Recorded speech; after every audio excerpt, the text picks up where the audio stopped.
नमस्कार. आजच्या व्हिडिओमध्ये आज आपण बघणार आहोत राजगिऱ्याची भाजी. तुम्ही म्हणाल राजगिऱ्याची भाजी तर आम्ही पण बनवतो, पण माझ्या पद्धतीने तुम्ही देखील ही भाजी एकदा नक्की बनवून बघा. सगळेजण आवडीने मागून खातील अशी खात्री आहे. व्हिडिओला सुरुवात करूयात. राजगिऱ्याची भाजी बनवण्यासाठी या इथं मी एक फ्रेश राजगिऱ्याची गड्डी घेतलेली आहे. ही भाजी सुरुवातीला आपल्याला नीट करून घ्यायची आहे. भाजी नीट करत असताना भाजीचे जे कोवळे देठ आणि पानं आहेत ती इथं आपल्याला भाजी बनवण्यासाठी वापरायची आहेत. भाजीच्या कोवळ्या देठांमध्ये भरपूर प्रमाणात रस असतो, त्यामुळे भाजीची चव आहे ती आणखीनच छान अशी वाढली जाते. याच पद्धतीने उरलेली सर्व भाजी आहे ती मी नीट करून घेणार आहे. इथं मी सर्व भाज्या आहे ती कोवळ्या देठांमध्ये आणि पानांमध्ये नीट करून घेतलेली आहे. राजगिऱ्याची भाजी ही दिसण्यासाठी अशा प्रकारची असते, हिरव्या रंगाची असते आणि जी का भाजी लाल रंगाची असते आणि अशाच पानांची असते तिला लाल माठाची भाजी म्हणतात. आणि ही भाजी हिरव्या रंगाची किंवा हिरव्या पानांची असते आणि दिसण्यासाठी अशा प्रकारची असते, याला राजगिऱ्याची भाजी म्हणतात. ही भाजी उपवासासाठी देखील चालते. ही भाजी जवळपास दिसण्यासाठी तांदूळाच्या भाजीसारखीच दिसते, तर ही आहे ती राजगिऱ्याची भाजी आहे. तर या पद्धतीने नीट करून घेतलेली भाजी आपण स्वच्छ 2 ते 3 पाण्याने धुवून घेऊयात, जेणेकरून या भाजीवरती जी काही माती किंवा धूळ असेल ती पूर्णपणे निघून जाईल. इथं भाजी स्वच्छ अशी धुवून घेतलेली आहे आणि एका चाळणीमध्ये पाणी नितळण्यासाठी ठेवलेली आहे. त्यानंतर आपल्याला ही भाजी आहे ती चाकूने रफली चिरून घ्यायची आहे. भाजी जास्तही बारीक चिरण्याची आवश्यकता नाही. इथं भाजीची पानं आहेत ते अगदी जास्त मोठी आहेत. त्याचबरोबर आपण इथं कोवळे देठ देखील घेतलेले आहेत, त्यामुळे ही भाजी आपण रफली चिरत आहोत. जर का तुम्हाला ही भाजी चिरायची नसेल तर नाही चिरली तरी देखील चालू शकतं.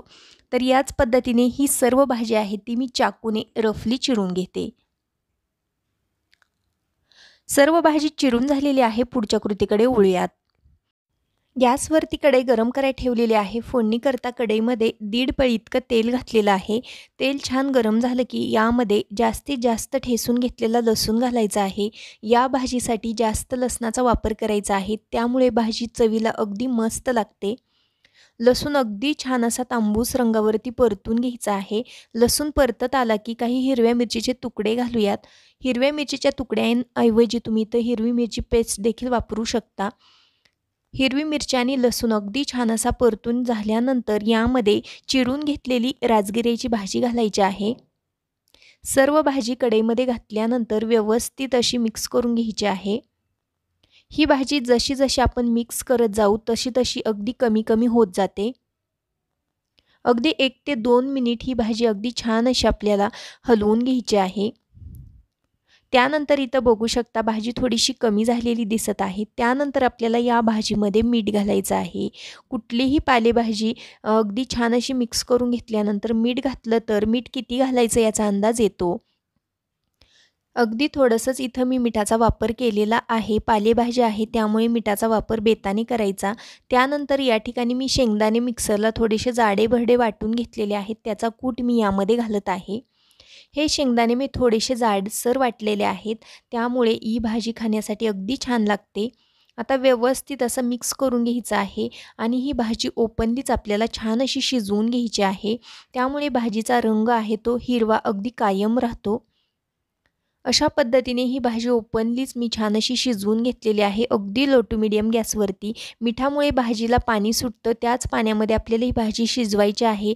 एक्स्ट्राचं पाणी घालण्याची अजिबात आवश्यकता नाही. या इथं बघू शकता मस्त अशी आपली खमंग राजगिऱ्याची भाजी बनवून तयार झालेली आहे. सर्व करण्यासाठी मी एका प्लेटमध्ये काढून घेतलेली आहे. भाजीला रंग काय सुरेख आलेला आहे बघू शकता आणि खाण्यासाठी ही भाजी अगदी टेस्टी लागते. आजचा व्हिडिओ तुम्हाला थोडा जरी आवडलेला असेल तर व्हिडिओला प्लीज एक लाईक नक्की करा. चॅनलवरती नवीन असाल तर सबस्क्राईब करा. Bye bye.